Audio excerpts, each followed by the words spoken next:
morning, guys. Welcome to episode 11 of how we build a 5-story building. Last episode I show you how we pour the concrete on the slab.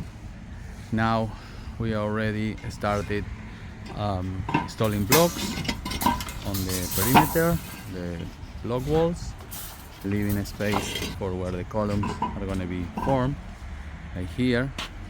Then I'm gonna put the rebars inside. I'm gonna form the column, tying up all the blocks, and then on top a tie beam where the beams are gonna be attached for constructing the floor for the second floor.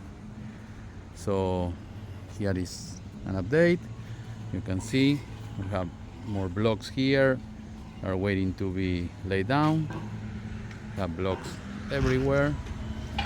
So now we start seeing the walls going up. I'm going to show you from the outside too.